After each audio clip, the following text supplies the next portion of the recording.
ছাত্র শিবির 49%, স্বতন্ত্র 10%, ছাত্রদল 2.3%, ছাত্র অধিকার পরিষদ 1%, অন্যান্য 0.9% এবং মতামত নেই 36%।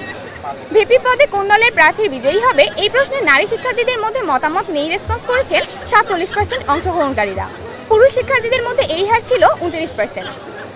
জিএস পদে কোন দলের প্রার্থী বিজয়ী হবে এই ব্যাপারে সার্ভেতে অংশগ্রহণকারীদের পারসেপশন হলো ছাত্র শিবির 31%, স্বতন্ত্র 20%, ছাত্রদল 2.6%, ছাত্র অধিকার পরিষদ 1% এবং অন্যান্য হচ্ছে 2.1%, মতামত নেই 41%। জিএস পদে কোন দলের প্রার্থী বিজয়ী হবে এই প্রশ্নে নারী শিক্ষার্থীদের মতামত নেই রেসপন্স করেছেন 55%। পুরুষ শিক্ষার্থীদের মধ্যে এই হার ছিল 32%।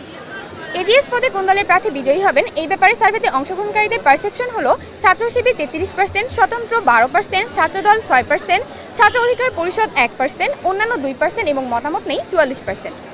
এজিএস পদে কোন দলের প্রার্থী বিজয়ী হবে এই প্রশ্নে নারী শিক্ষার্থীদের মধ্যে মতামত নেই রেসপন্স করেছেন 57%। পুরুষ শিক্ষার্থীদের মধ্যে এর হার ছিল 35%।